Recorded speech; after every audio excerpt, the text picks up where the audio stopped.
Hello, everyone out there in TV land. Welcome to the Audacity to Emote web series. This is our sixth episode, and we have a wonderful guest today, the illustrious Cheryl Turski. She is the head of our performance area here in the Department of Theater and Dance at Wayne.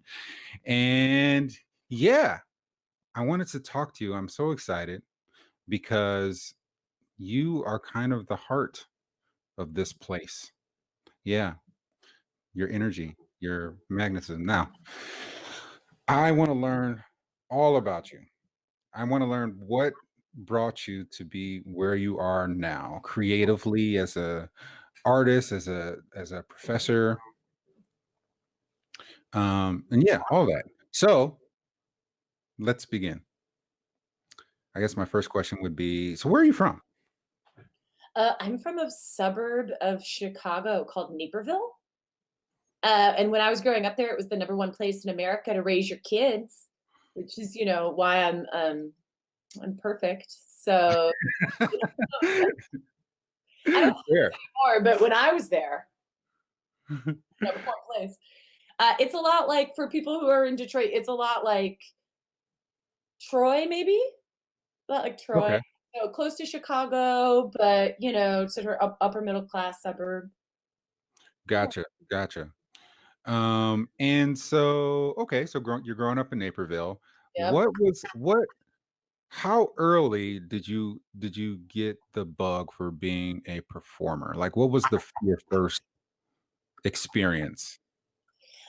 What's such a beautiful question. I would say in a really official capacity, I was not a performer until college because I was this like very serious athlete up until that point. But Hmm.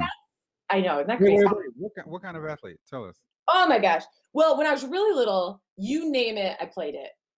Like and like I was just in all of like the park district leagues and everything. And then I would say in high school, when you have to start deciding, I was a volleyball player, a cheerleader, and a track, more field actually. I just did jumping, long and triple jump in track and field, and I was pretty good. I was pretty good, and I was recruited by a bunch of universities, and thought I was going to do that as I thought I was going to be D1 athlete in college. And then I tore my ACL at the very end of my senior year. Oh, wow. Yeah. And I got really bored because like every day of my life had been spent practicing or playing games and things. And so then I was bored in college and I auditioned for a play and I got in and like I kind of have not stopped. But Yeah.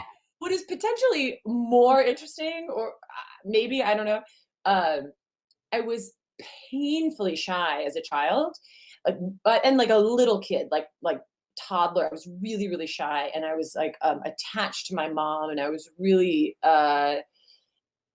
which you would never guess now. But I do remember being Sure really. would. Yeah, Sure would. I know. I'm like Betty McExtrovert. I don't know, Mhm. somehow. But I remember being really young and sort of figuring out that humor was a good way to break out of that shyness. And that's like, and I mean, I feel like preschool, kindergarten. I remember being like, oh, if I can tell a joke, I Right. can get the friends. So Chicago has that really interesting park district system. I remember when I was at Midwest Only Pianos, we used to get hired by. I don't feel like that exists in quite anywhere else that I've been. I haven't really stumbled into that, like Oak Park and Skokie and like all these places would bring us out to their festivals, and they had like a whole series of events. I mean, we have the same thing in the suburb cities, but it's not as organized. I feel like all of Chicago is on the same train like it's a thing. Oh my gosh, if you wanted to do it, that is such a great point because it's something that you don't really think about like when you're going through it. Like, Mhm. and I remember looking at like the bulletins and it was like 8 weeks of tennis lessons through the park district was $30. Do you know what I mean? It was like, Yeah, yeah. and so like, why wouldn't you throw your kid in absolutely everything? And and so yeah, Yeah, I think a lot of people don't know that about the Chicago suburbs is that Oh, it's awesome. that does exist. Yeah, they had a festival that we used to go to too. That would like bring all of these vendors and performers together, and then the different districts could see us all in one place, and they would kind of like bid over which which acts they want to bring to their festival line. I can't remember what it was called. It was like it doesn't matter. I Whatever. think there was I like a big totally thing called Rib Fest. Was it Rib Fest? no. It was like the um something Illinois Fair and Festival Association, something I can't remember. It was too long ago, but neither here nor there. Fascinating. Apparent, and I feel like it wasn't until my adult years that I found out that ACL tears are so common. Like I knew that they were common in general, but in particular for women, it's like a thing. I feel like almost not every athlete, but a lot of female athletes that I know had ACL tears. Yeah. And I mean, and I did it in a really funny. I did it in long jump, which like no one does that. Like most people, it's like, oh, soccer or basketball or sports that have like a lot of lateral movement. Nope, did it in long jump. But in a way, you know what? Like kind of blessing in disguise. Yeah. I think when you're young, uh, there's this emphasis on doing things that you're good at, and I'm 6 feet tall. I'm athletic, Yeah. and I could do sports, but I didn't love them. You know what I mean? Like I Mm. didn't like dream about them. And the things that I really loved my creative writing classes. And I sort of thought I was going to be a writer, or at least something in that world. Hmm. Which I even continued a little bit into college. I took whenever I had free classes or like electives. I took a poetry class. I took a creative writing class. I took a lot of classes that involved a lot of writing, that sort of thing. Um, and that's probably a stronger. That I should have known that that was a stronger indication of why. Um, You never. I mean, when you're young, you have so many possibilities. It seems like you're picking from an endless buffet of future possibilities. So you don't know until you get into it, and then you're like, yeah, this is oh it. yeah, like, and what's funny is I thought for a while that I wasn't competitive because the competition of sport would like make me sick. I would be so nervous. But the Mhm. reality is I'm super competitive. I just don't like to compete in sports, but I will compete. You know what I mean? For like Yeah. a role, um, or like a board game. But for some reason, like I didn't, the competition of some people really thrive on that. Like I listened to Mm. an interview with it might have been Kobe Bryant, and he was like, "I want the ball in if it's a tied game and there's 1 second left, like I want the ball." Yeah. And I remember being like, "Oh no, I would be nope, I want I did that with the ball." Terrifying prospect. Yeah. No, and I would be like, "That's why I'm not an athlete. Like that's why I'm not that kind of an Well, athlete." that's why you're not Kobe Bryant, at least. Oh my god. But they were I like, think there's a lot of people on that team that don't want the ball. "Oh my god," I was like, "It's not with the ball." But if there was like this, doesn't exist right now, but if there was like a phone call that was like, "Oh, Cheryl, oh my god, emergency just happened. Could you learn this part in 2 days?"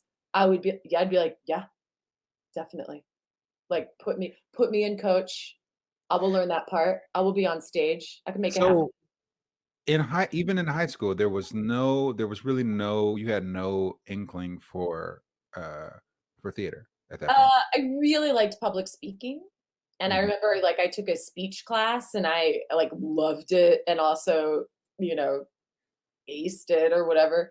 I was never afraid of public speaking, which is an interesting sort of nugget.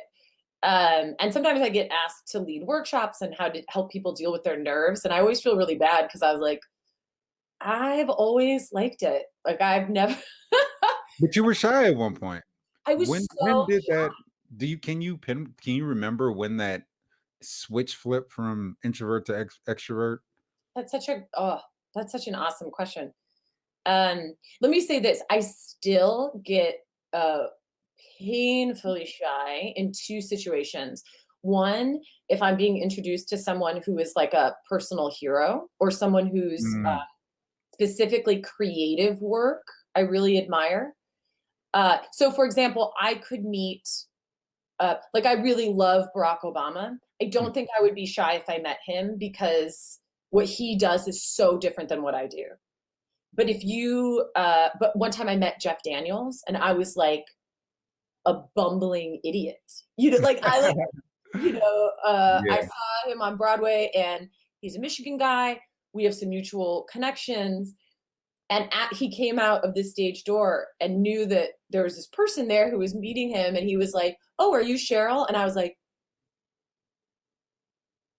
and I was like, Michigan, Purple Rose, you and me. Like, I was like, why? Why am I like, so if I'm meeting somebody who's like really talented in my industry, I do get a little like shy and starstruck.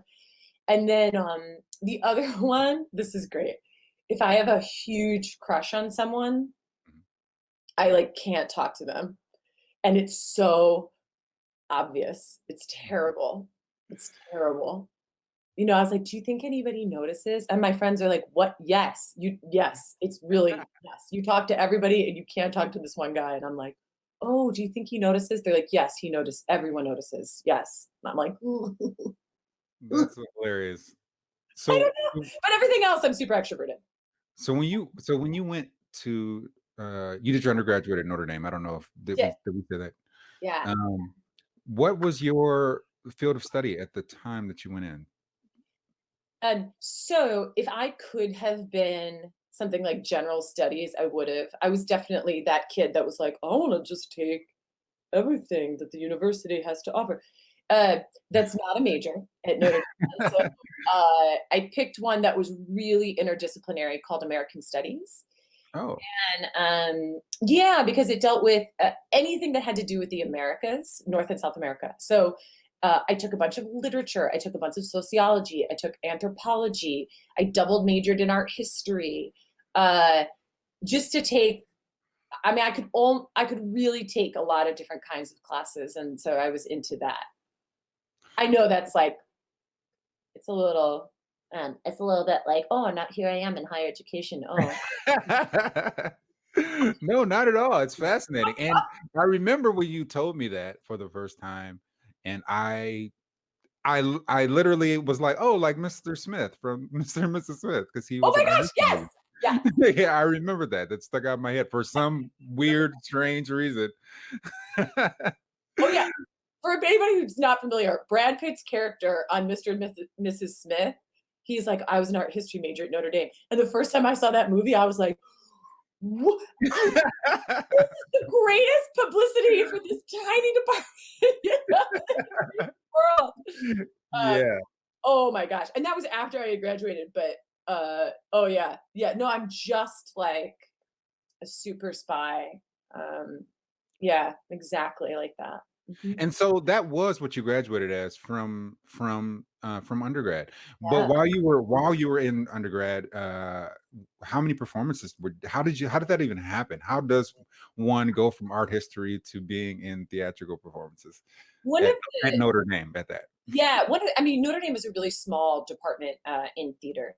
Okay. And so one of the benefits of having gone there as opposed to someplace like Northwestern is the tons of student theater. So the majority of the performances I did were just, extracurricular student groups. And I think I did like 15 shows over 4 years. I mean, I was always in a show. I only did maybe two like departmental shows. The majority. Did you seek it out or did it Oh fall yeah, in your lap? yeah. Okay. No, I have heavily auditioned. Like as soon as I was sort of brought to my first audition by the girl who lived down the hall, was like, "Oh, come with me." I was like, "Okay," and then I booked it, or I got I into got the play. it. And then, oh, sorry, I live on Woodward. Gotcha. As soon as I got into my first show, I was like, "Oh, oh, I'm in. I'm in." Mm. And I just kept auditioning and I like Wow. get stuff too. I mean, like I don't want to make it sound like I just like waltzed around, but I mean, I lost roles all the time to like, especially one woman, and I won't say her name. She's wonderful. She's still an actor, but I lost as many roles as I got. Yeah, Yeah. I got you. But that's awesome that it was that you just kind of took the chance and did something, and it wound up changing the course of the rest of your life. Seriously. I mean, you I know. know, your That's friends is that's so deep. I was like, I'm just gonna kind of showed up and well, here's the one thing. Here's the one thing I will say, and I have a lot of empathy for the overachieving high school student because I was certainly that. And there is a lot of pressure for output, like measurable levels of success, right? So grades, scores. For me, it was sports. I also I participated in these national level piano competitions every year. When I studied you did? Yeah, I studied classical piano, and I was in these like state and national level piano competitions where you had to like pass a certain level of theory and then pass a certain level of performance, and so that was all What? going on. I know, Okay. but that's like insane, right? Like I was like doing all this. I had no life, and I don't think the world did. I think I did this to myself, but I think I valued myself based on like I said, these like really Mhm. measurable achievements. And I remember theater being it started slightly with creative writing, but then theater being the first thing that really valued what I thought was a more holistic sense of the human being. And so So, forth. yeah, so like, yes, your brain was valued in theater, but also your body and your voice and your soul and your emotional availability.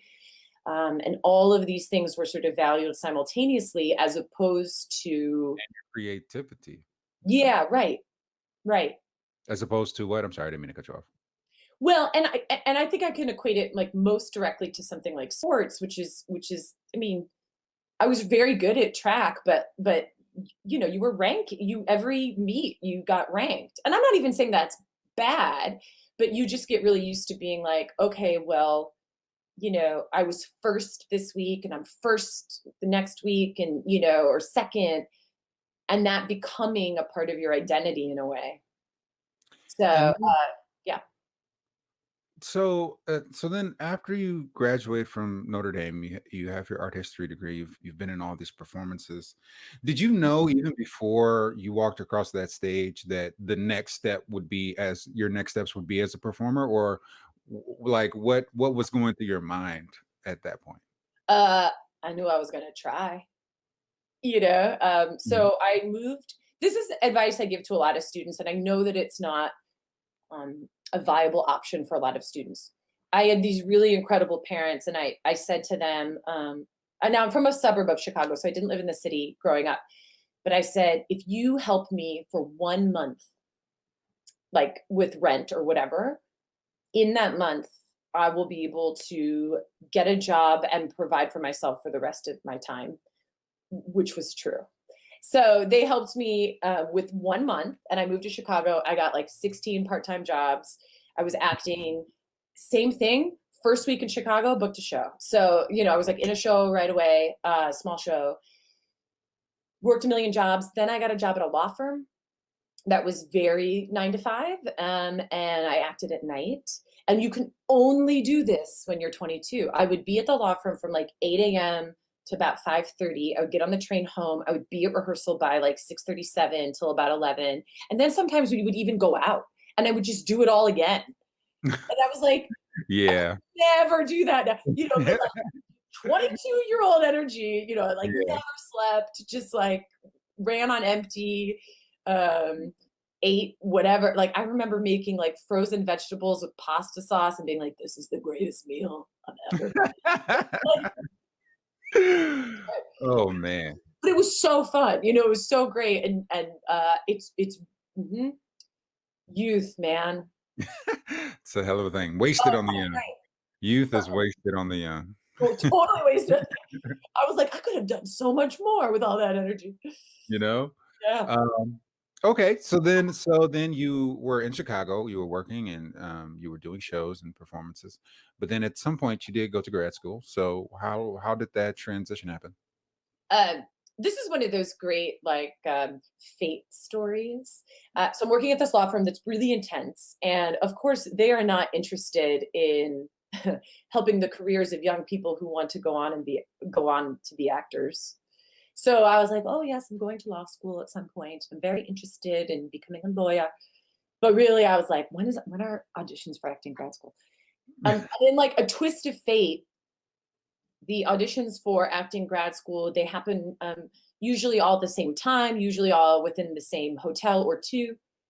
And they were taking place at the Palmer House, Chicago, and that was across the street from the law firm I worked at.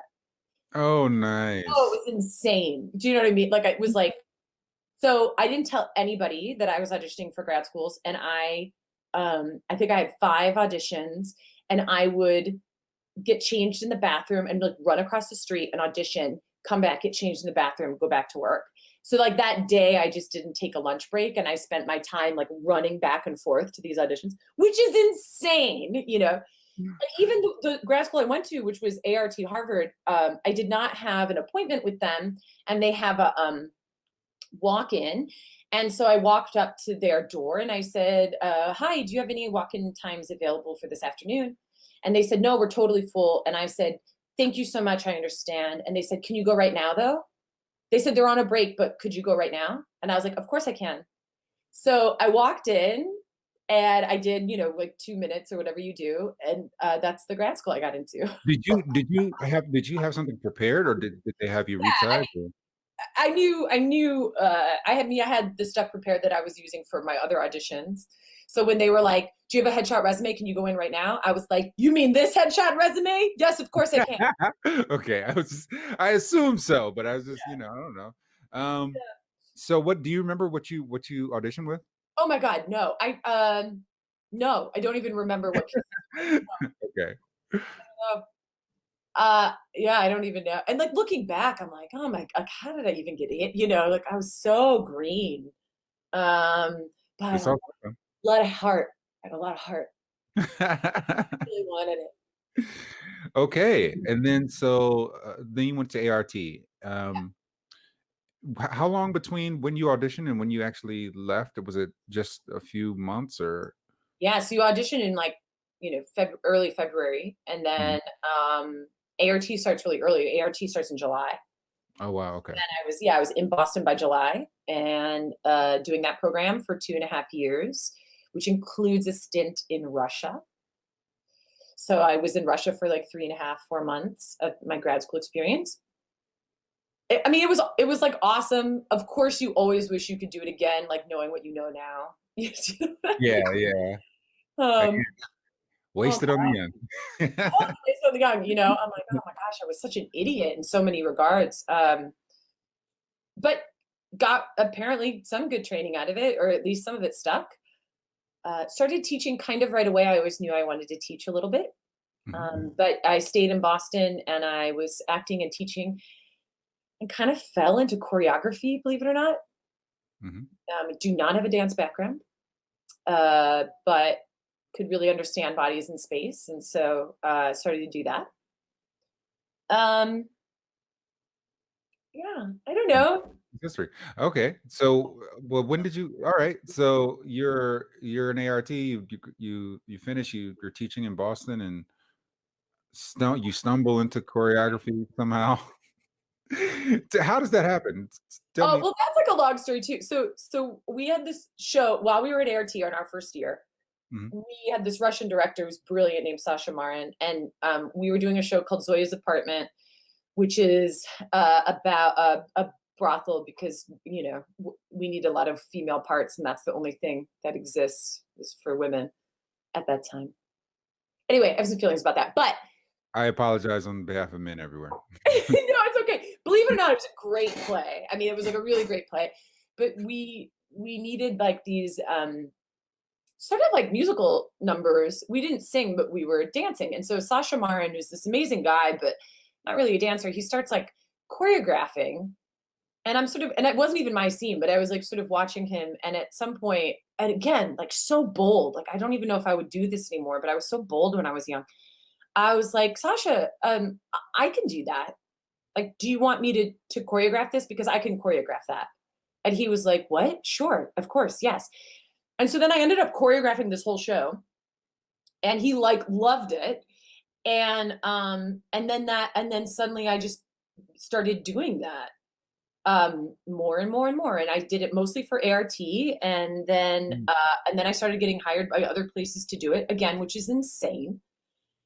You can't. I mean, I can't choreograph West Side Story, but I'm better at like actors who are not dancers or working with groups of people who are varying abilities, Mhm. creating bodies in space as opposed to any kind of uh, established dance technique. Gotcha. Got it, got it. If that makes sense. Okay. But yeah, that's how I stumbled into that. Again, so bold I was. Maybe I should like look back at that young woman and be like, oh, I could still, I maybe I can pluck some of her sort of moxie, you know. Let me ask this. So, while you were in Moscow, what are some of the tangible ways that training had changed you as a performer, director, artist, like choreographer or whatever? Like how what were some things that you took away from that time? Yeah, when you talk to Jill, I'm sure she'll say something similar. But the number one thing that I think you'll get from going to Russia, as opposed to just having Russian training, like I remember before we went, I had this thought of like, why don't we just bring a bunch of Russian faculty over? Why do we have to go there? And the reason you have to go there is because the culture is really different. I mean, obviously in a million ways, but in the most notable way for theater is they love, value, and cherish theater. So you are treated as if it was like a divine calling. And that is not what happens in the US, right? So in the US, I think we actors get a lot of like, oh, you're just after fame, Mhm, or there's a lot of this idea of that everybody's like trying to be an actor, but nobody's really an actor. mhm. Over there, first of all, it's different. I mean, the systems are different there too, but you're just respected at a really different level. And like it's just part of the culture. So like everybody sees theater all the time. And because because you're living in that environment for months, does that affect the way that you feel about yourself as an artist and your sense of creativity? Does that, like did it, like, make you take yourself more seriously or, like you know what I mean? Like, just Yeah. by seeing the way that they, you know, interact with each other and the art form in general, or did you already have that or you know what I mean? I don't know. I think it made me want to be better. Mhm. Like I was like, oh man, like these people are good. They are good. Um, and I think this is changing. I think this is changing in America. But when I was younger, or when I was going through grad school, I feel like people like had their thing. You know what I mean? Like, oh, this person is musical theater, or that person does film, or this person was. In Russia, they all do all of it. So like, their famous film actors are their famous theater actors, Yeah. and some of those people, like I saw a production of um, Scottish play. I'm not even in a theater, but I still don't want to say it. It's Uh, okay. and when Duncan gets murdered, he like emerges and then does like a legitimate ballet solo, which is like insane because he's like an older man, and then he like, and I think he even is shirtless, like, so he's like this guy in his 50s, and he's in incredible shape, and he does this like unbelievable ballet solo, and then later he like sings an aria from an opera. Like, Oh, and wow. she's acting, and then, like, people were like, "Oh, yeah, that's, like, normal, like, this guy's pretty good, but, like, we all can do that," and I was like, "What?" You know, like, that's just I don't find as many American I think it's changing, I think American actors are, becoming more versatile, but, like, their actors are insanely versatile, and I was like, "Oh, you can do everything, and actually, you just should," Yeah. like, just train and everything. Just get good at everything. I've always thought, like, because I get that the tools that you use are different for theater and film, very different, but it is all acting. You Yes. know, I've always but there seems to be a wider gap than one would think, one who does not act. There seems to be a much wider respect for the two crafts, Right. and I do get why, but, you know. Um, I wanted to ask you, though, because I don't wanna keep you here forever, about what brought you to Detroit, since this is where you are now. This is your home. Yeah, and I have to just say, like, I just got this job, and, it was really hard at first, and I let me say this, I love Detroit so much now Mhm, that I don't even job hunt like I did in my early years, mhm. because I actually am like, I can't find a lot of cities that are better than Detroit, and I mean that. Um, uh, but the first couple of years were it's a really hard place to move to when you are not from here. Let me put it that way. Even though people are lovely and nice, but there's not a lot of people don't move here, or maybe it's different now. Maybe if you could, this was 9 years ago, but like people didn't move to Detroit, and so I had a hard time finding people who didn't already have like a They're really yeah. rich base of friends. I needed to find people who like needed me as a friend. Yeah. But now I have this incredible community, and when I'm away too long, I get sad. Like I always love coming back, and that took a while. But yeah, that's what brought me here was the job at Wayne State. But now I sort of have this like everybody does. Have you noticed that? Everybody does what? Like people who come to Detroit, by the time they leave, they're like, oh man, I just love Detroit. Oh, yeah, yeah, yeah, absolutely. Absolutely. It's really beautiful. I mean, just like everywhere, I feel like, you take it for granted until you go somewhere else, and then you're like, "Oh, man. Hmm." Yeah. Schmang, wang, wang, you know? And it's not a Yeah. perfect city. I just Yeah, and nowhere is, I don't think. I haven't yeah. been there.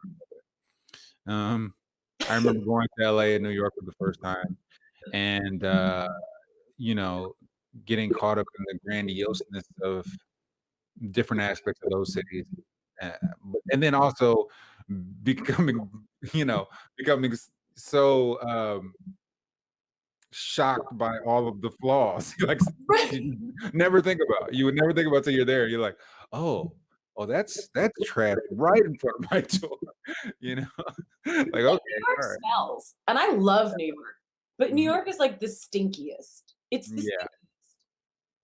And I yeah, c and Chicago, I didn't even realize how clean Chicago was until I spent a lot of time in New York, and then I was like, "Oh," and I love New York, but it is mhm. not, I would say, a particularly clean city. Oh, it's pros and cons, there's a lot of people there, there's A lot of people there. means that means something. So, I yeah. I have to say this about Detroit because I lived in Boston for a while too. Detroit, if you want to do it, you can do it in Detroit. And that's one of the things I love. Like even something as simple as you want to go to a baseball game, it's totally accessible. You might Yeah. not be able to buy a $13 beer or whatever, but like to get into a Tigers game, if you have $5, you can find a way into the Tigers game. And that was Yeah. not true in Boston. I mean, if you I went to, like, one Red Sox game because, somebody's parents gave me a ticket once, and it was, like, so special. And Tigers games, oh my gosh, in the summers, like, you can just kinda roll up Oh, yeah, definitely. to the box office and go. And I think that's really special. I think you can do a lot in Detroit, even if you don't have a lot of money because it's just a really accessible city that way, I think. Word, word. So, what so what are you so we're in this time of COVID-19 where it's 2020. There's a lot of things happening. What have you been working on this in this new age of where we've had to create so many different new things uh to keep up with not to keep up with the Joneses, but to just to to keep the interest of the students and of our audience Yeah. and to keep learning and keep producing. Teaching has been really hard. It's just really hard. So much of what we do is kind of revolves around being in the room, which is not available to us right now. But instead of that, I'll talk about because I don't even know if I've totally figured that out.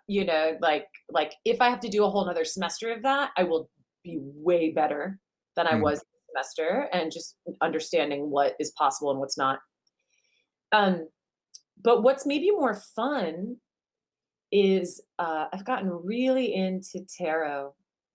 So I read my tarot cards a lot. And I don't know. I'm not trying to divine the future with them or anything. It's more of I think a really beautiful structured way for introspection and some self-guided personal growth and spiritual growth. Mhm. And that was definitely something that I just didn't have this space for pre-pandemic. Um, Yeah, yeah. I but had now a I do, because I don't have I mean, my commute was only like 10 minutes anyway. But like I did it this morning. I read my cards this morning and taught at 9:30, but I can be looking at my tarot deck right up until like 9 and still be totally ready for class because I only have to walk 5 feet. You know? man, I really, really miss living in Mid I mean, well, now it's irrelevant because I don't go into work anyway, but I really miss living in Midtown and being able to just walk to work. It's great. That's pretty cool. That was pretty cool.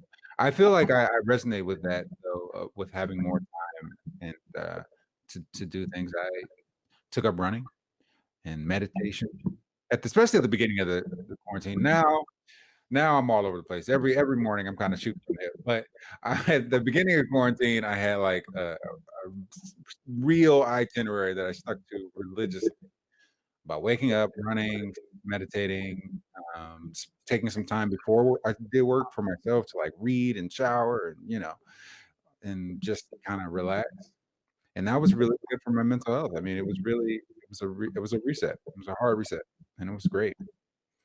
Um, Yeah, so it yeah, is. I sympathize. Um, well, okay. I think that is gonna conclude our show. That's so great. It's so easy to just like talk about myself. You know what I mean? It's like easy. This is supposed to be easy, not stressful, I know. just oh, one more thing before we go. Yeah. I have one more question for you. If you could give one piece of advice to students, who or people in general who might be particularly students, who might be, uh, just burgeoning into the craft, they're just getting out into the world, what piece of advice would you give them about the profession and pursuing art and creativity in general? This is I think about this all the time, and this is an answer specifically for the youth. Thinking of like my 22-year-old self. I know I'm not old now, but I'm just saying like that group. And I'll say it two ways. One is just say yes to everything, and that sounds kind of bad. What I really mean by that is like, um, if a friend invites you to a show, say yes. If somebody wants to grab a cup of coffee with you and talk to you, say yes. You know, uh, get out there as much as possible. Similarly, another way of putting it is don't underestimate the importance of just showing up. Um, when I was in Chicago, really young, starting out, I didn't know anybody. I had nothing, and my roommate at the time was also trying to be an actor, Mhm. and she kind of hibernated in her room. I was out, whatever. I would show up to parties where I didn't know anybody.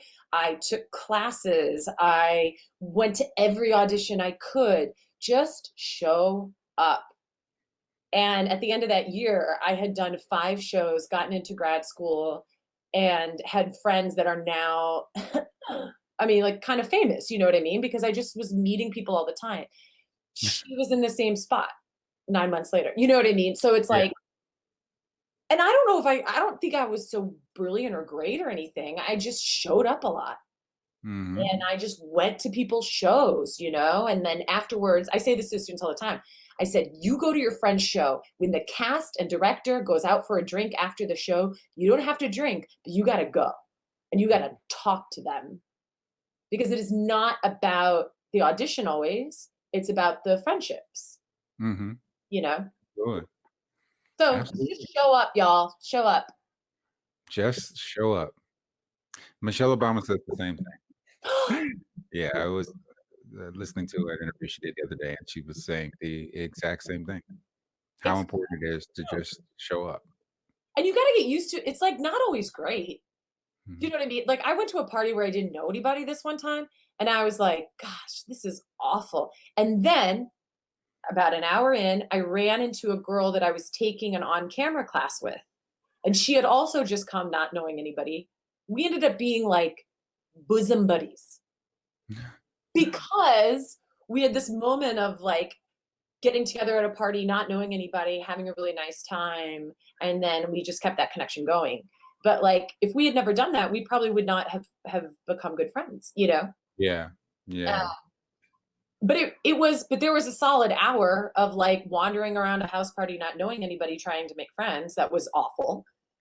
But you You know, gotta get past that. You just gotta gotta get push past it. through. Yeah, yeah, Absolutely. great. This has been absolutely wonderful. And, what a joy. What a joy. Thank you for bringing your jolly self onto the show. We were so happy to have you. And until next time, people out there in TV land, we'll see you. Bye. Thank you.